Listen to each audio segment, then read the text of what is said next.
It's Monday and you're watching Atlanta and Company, and I'm Christine Pilara. So happy to be here with you. Well, have you ever looked out from your cubicle and thought, I'd rather be working for myself? I bet you have. Being your own boss is on the top of many people's wish lists. But can you really start a successful business, especially right now in this economy?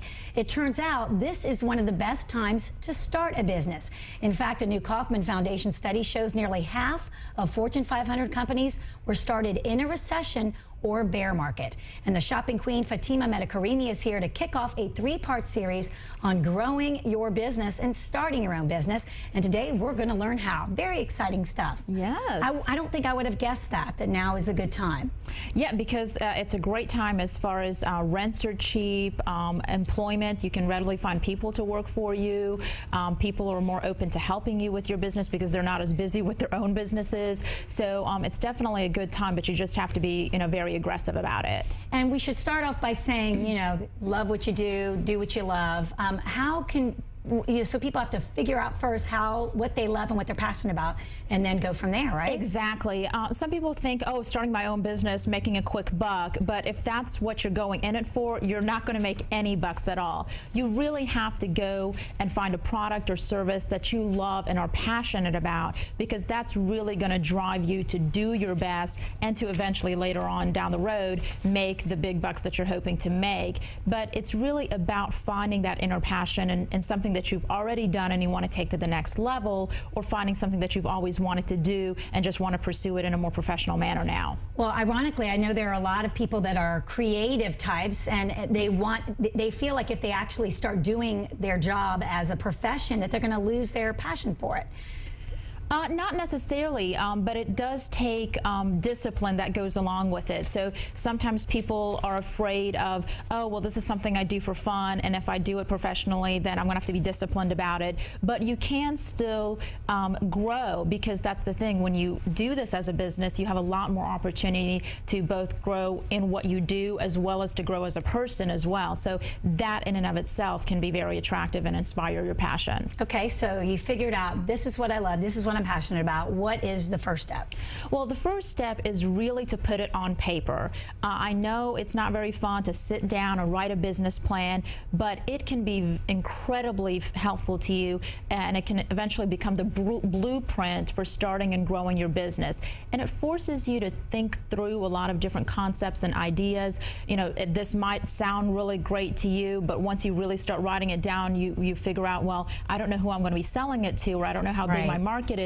Or it could actually make you think, wow, there's so many different places and different ways that I could sell this. So it could get you even more excited. So in addition, there's also lots of different ways that you can create a business plan, and the SBA has a great resource on their website with templates and examples of doing a business plan. Because especially if you're thinking about getting any kind of business loan, the number one thing they ask for is to see your professional business plan. I was just going to say, where can you get help? And I imagine now with all the online resources we have, yes, because just the words business plan alone just make me go, my head spin. So there is help out there on how to get started. Lots of help, yes. So we'll talk about those a little bit later on, but there's lots of help out there. Okay, and how do you stay focused? Once you've decided this is what I want to attempt, how do you stay focused?